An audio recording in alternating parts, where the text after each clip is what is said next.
নির্মল আলোয় এবারের নিবেদনে থাকছে একটি ছোট গল্প, যার দর্শন সত্যকে ছুঁয়ে যায়।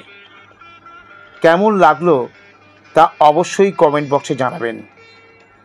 আমার এই ছোট্ট চ্যানেলটিকে সাবস্ক্রাইব করার অনুরোধ করছি।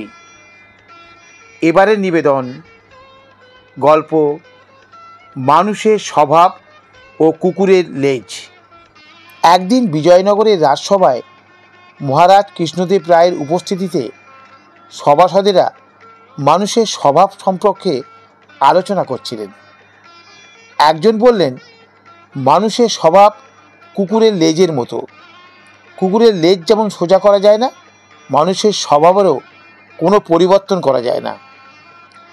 রাজা বললেন, সত্যিই কি কুকুরের লেজ সোজা করা যায় না?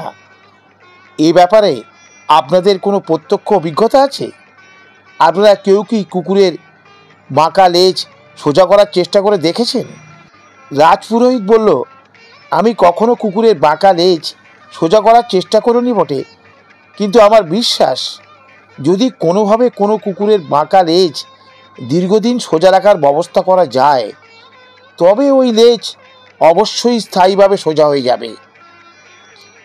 রাজপুরোহিতের কথা শুনে তার শিষ্য গুরুদেবের কথার পোঁ ধরে বলল, আমিও গুরুদেবের সঙ্গে একমত। আমারও মনে হয় কোনো কুকুরের বাঁকা লেজকে যদি কৃত্রিম উপায়ে দীর্ঘদিন সোজা রাখা যায়, তবে ওই লেজ নিশ্চয়ই সোজা হয়ে যাবে। রাজা কৃষ্ণদেব রায় বললেন, বেশ, তাহলে পরীক্ষা করেই কুকুরের বাঁকা লেজ সম্পর্কে প্রকৃত সত্য প্রতিষ্ঠা করার চেষ্টা করতে পারি। আমি 4টে কুকুর আনাচ্ছি। আপনাদের মধ্যে 4 জন একটি করে কুকুর নিয়ে প্রতিপালন করুন এবং তার লেজ সোজা করার প্রয়াস করুন। রাজপুরোহিত আর তার শিষ্য একটি করে কুকুর প্রতিপালন করে তার লেজ সোজা করার চেষ্টা করতে সম্মত হলেন। রাজা বললেন, তাহলে একটা কুকুর আমি রাজপুরোহিতকে দেবো, আর একটা দেবো রাজপুরোহিতের নিত্য সহচর শিষ্যকে। রাজা বললেন, আর 2টো কুকুরের দায়িত্ব কাকে দেবো? রাজপুরোহিত বললেন, একটা কুকুর প্রতিপালনের ভার রামনকেও দিন। রাজা বললেন, রামন, তুমি একটা কুকুরের উপর পরীক্ষা করতে রাজি আছো? তুমি পারবে বাঁকা লেজ সোজা করতে? রামন বলল, আপনি যদি দায়িত্ব দেন তবে নিশ্চয়ই চেষ্টা করব।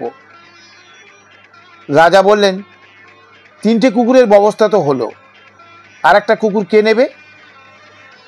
রাজপুরোহিত বললেন, মহারাজ, আপনিও একটা কুকুর প্রতিপালন করুন এবং চেষ্টা করে দেখুন তার লেজ সোজা করা যায় কি না। রাজা কৃষ্ণদেব রায় বললেন, ঠিক আছে, আপনাদের কথা ফেলবো না। আমি নিজেও একটি কুকুরের ভার নিলাম। চেষ্টা করে দেখি ও লেজটা সোজা করতে পারি কি না। আমরা সকলে নিজের নিজের কুকুরকে 6 মাস প্রতিপালন করব। 6 মাস পরে আমাদের পরীক্ষার ফল কি হলো তা দেখা হবে। রাজপুরোহিত তার কুকুরের লেজের ডগায় একটি ভারী পাথর বেঁধে দিল, যাতে লেজটা সবসময় সটানভাবে নিচের দিকে প্রলম্বিত থাকে। রাজপুরোহিতের শিষ্য একটা সোজা কাঠের টুকরো লেজের সঙ্গে সমান্তরালভাবে একটি শক্ত সুতো দিয়ে বেঁধে দিল, যাতে করে কুকুরের লেজটা সবসময় ওই কাঠের টুকরোর মতো সোজা থাকে। রাজা কৃষ্ণদেব রায় একটা উপযুক্ত দৈর্ঘ্য এবং ব্যাসের নল দিয়ে কুকুরের বাঁকা লেজটাকে ওই নলের মধ্যে ভরে দিলেন, যাতে লেজটা নলের দৈর্ঘ্য বরাবর প্রলম্বিত থাকে। 6 মাস পর রাজা কৃষ্ণদেব রায় রাজপুরোহিত, তার শিষ্য এবং তেনালি রামনকে ডেকে বললেন, আপনারা সকলে যার যার কুকুর নিয়ে আসুন। দেখা যাক আমাদের প্রয়াস সফল হলো কিনা। রাজপুরোহিত আত্মবিশ্বাসের সঙ্গে তার কুকুরটা নিয়ে এসে রাজাকে বললেন, গত 6 মাস কুকুরের লেজে এই পাথরটা বাঁধা ছিল, কাজেই তার লেজটা এতদিন সটান অবস্থায় ছিল। আমি নিশ্চিতভাবে বলতে পারি, এখন পাথরটা খুলে দিলেও কুকুরের লেজটা সোজাই থাকবে। কিন্তু কুকুরের লেজ ভারমুক্ত হতেই সেটি বেঁকে ঊর্ধ্বমুখী হয়ে গেল। এরপর রাজপুরোহিতের শিষ্য তার কুকুরটা হাতে নিয়ে এসে বলল, আমি আমার কুকুরের লেজের সঙ্গে এই সোজা কাঠের টুকরোটা বেঁধে দিয়েছিলাম, তাই এই লেজ গত 6 মাস এভাবেই আছে। এবার লেজ থেকে কাঠের টুকরোটা খুলে দেখা যাক কি হয়। কুকুরের লেজটা কাঠের টুকরো থেকে মুক্ত হতেই সেটা আবার আগের মতো মেকে গেল। কৃষ্ণদেব রায় বললেন, আমিও তো আমার মতো চেষ্টা করেছি, কিন্তু লেজ সোজা করতে সফল হয়নি। রাজপুরোহিত বলল, তেনালীরামন তার কুকুরটা আনছে না কেন? তার পরীক্ষার ফলাফল কি?